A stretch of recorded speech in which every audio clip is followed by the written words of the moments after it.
What's going on, guys? This is Badass Reviewer, and today I'll be taking a look at the Amazing Spider-Man Infinite Series Hobgoblin Build-A-Figure. This is the Hobgoblin from the Superior Spider-Man series, which is, I don't know what his name is. I don't think it's Ben Kingsley. I think it's a new guy. Is it Ben Kingsley, or am I thinking of the actor? Anyways, I know it's Kingsley. Is his last name for whoever it is, but yeah, I don't know this character. I don't know which Hobgoblin this is, but I know he's from the Superior Spider-Man storyline, which is nice. He's not the best Build-A-Figure that we've gotten as of late, but he's not certainly bad. I think the articulation is actually pretty decent on him. I think it's more of the outfit that gets in the way. But overall, he's pretty nice looking, and especially if you liked Superior Spider-Man, you now have Hobgoblin to face off against him. But in terms of Build-A-Figure, it's kind of a flop. I mean, they could have easily just packed this guy in as a normal figure and then given us, I don't know, shoot, what's something we could have gotten? I don't know, maybe we could have got Rhino this wave or something. But yeah, I think they could have just, you know, packed this guy in as a normal figure, just had the new sculpt. But obviously this guy is really the only sculpt that would make sense for him. But you never know. They find pretty good ways to reuse sculpts all over the place. But anyways, we take a look at him here. He's got some pretty nice shading going on. The orange is pretty nice. It's got some dark shading. It's not very consistent, but it's kind of all in his chest here. There's some on the sides of his pouches here. If we take a look on his backside, the backside's where it's really missing it because you really can't see it anyways. But the wings are nicely detailed. They got some nice sculpting in there. They kind of look like they've been beaten up a little bit. So that's very nice. The paint's very good as well. The strap, or the buckles are on the straps, are painted a nice silver, so that's good. He's got some silver on his sides here, which is kind of hard to see, but he's got some silver paint on the sides here, which looks nice. You come down here, this is very nicely textured, so that's good. Go down to his legs. His legs are kind of bland, but they're not like super like stupid or anything. The knee pads here are a more metallic kind of color. They look metallic to me, but it's kind of a metallic blue. The boots are nicely sculpted. It's got some nice texture in there. The paint's very nice. He's got big buckles here that have the buckles on the straps are painted, so that's nice. And then the shoes are also the same kind of metallic blue that are on his knee pads. And then when we look at his hands are pretty nicely detailed too, but the paint's not too spectacular. But yeah, it looks pretty good though. So overall, I mean, he looks pretty nice. And here's the head sculpt, which is kind of hard to see. And really the biggest problem that this figure suffers from is the hood, because it really just completely stops the articulation at all. I mean, you can move the head, but the hood is always in the way. So it would have been nice to maybe get like a softer plastic for the hood, because it's pretty tough. But yeah, I mean, it's still cool looking, but it definitely gets in the way of articulation, because when you want him to look up, he can, but the hood gets in the way, so it just kind of looks like he's you know, hiding his face. But it's nicely sculpted, so I guess that's cool. And then he's got little holes for his ears to poke through. It's got some nice strap, like kind of like some seams on the top here. That's also nice. It's kind of a nice little detail. In terms of accessories, he comes with a pumpkin bomb here, which is a translucent orange plastic.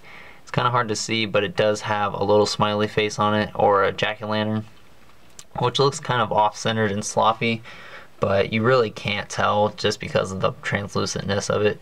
And he can hold this, you just gotta get in the right spot of him gripping it, but once he grips it, it's pretty pretty well in there. It's all about getting that thumb kind of in that sweet spot, and then he holds it pretty well. So, you know, that's a nice accessory.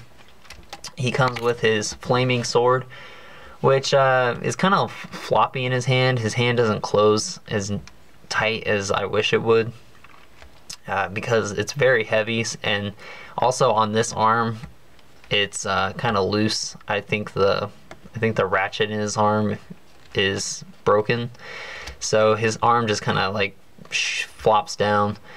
Not to say that he can't hold it at all, but you just got to position it right. But it does look very nice. It's a cool looking sword. This isn't supposed to happen. I'm pretty positive this is glued in, but if you twist it around, the glue will snap off and you can pop it off if you want. So if you want it to look like it's not being used, you can just have him hold it like this. Which I don't know if in the comics if this is supposed to be a secondary one, but this is like a smaller version of that, but it's the exact same sword. So I don't know if it's supposed to represent like he has it in his back to, you know, whenever he's not using it, but clearly there's a difference in size, which is kind of weird looking. So I don't know if it's like an extra one he has or not, but I don't know, it's kind of weird. This one, just like you can take it out, but it pegs it pegs into his back here. So I guess it's kind of up to you, depending on, I guess he could have two swords, but I don't know. I don't remember how it works in the comics. But anyways, he's a nice looking figure. I just don't think he's good as a Build-A-Figure. He's kind of the more, he's a little bit disappointing compared to the Build-A-Figures we've been getting lately, which have been a little bit better than what we were getting way before. But I think honestly they could have done someone else for the Build-A-Figure, such as the Rhino figure, but obviously they didn't have that figure up and ready to go yet, so I guess it's okay for now, but you know.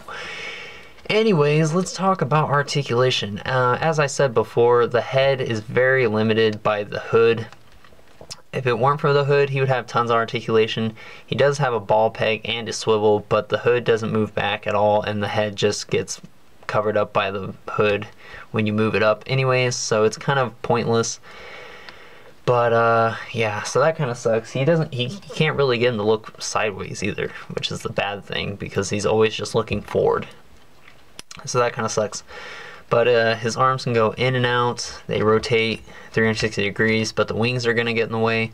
You can pop the wings off. I've seen people just pop the arms out, but if you just move the arms back, and then, you know, just like putting on a jacket or something on an action figure, you just slide it off, it'll peg into the back there.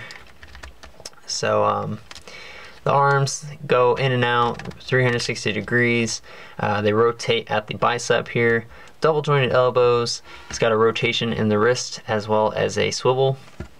He's got an ab crunch, which goes forward and back. It's ratcheted. It only ratchets back one and then ratchets forward one, so not a whole lot of articulation there, but it does have quite a bit of range, so that's nice. The waist swivels. His legs can go forward and back, in and out. This is a removable piece as well, right here. All you got to do is pop out the little buckle here. That actually gives him quite a bit of articulation, but they've also made the belt so that way his legs can go forward, as you can see here, which really doesn't impede it a whole lot, so it's not terrible.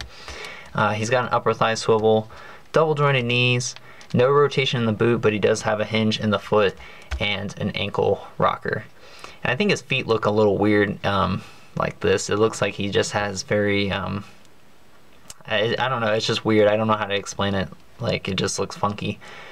But, you know, at least he stands, so that's not a big deal. But overall, like I said, could have been better, but, you know, what can you do? We can't really control anything at Hasbro, and, you know, it's just kind of whatever. I don't know. This wave, honestly, you know, I thought it was going to be really good, and it wasn't bad. I just thought it was decent. The really awesome the figures I really wanted was the Spider-Man, the Daredevil, the 2099, and then The other ones were just kind of okay, but Mayday Parker has definitely grown on me. So, you know, that's always nice that at least, you know, the whole wave didn't suck. Not to say the whole wave sucks, but it's just kind of, I don't know. It just kind of seems like a wave to pass the time until we can get some of those other awesome figures that we saw at Newark, or the Newark Toy Fair. So, can't wait for those figures to come out, but, you know, when we do get them, I'm sure there's going to be a new list of complaints, whole another batch of reviews and stuff like that. So anyways, guys, I'm done talking. Get this wave if you think it looks good to you. Don't let me ruin it all for you, but, you know, do what you want. Anyways, thanks for watching, guys, and I'll talk to you later.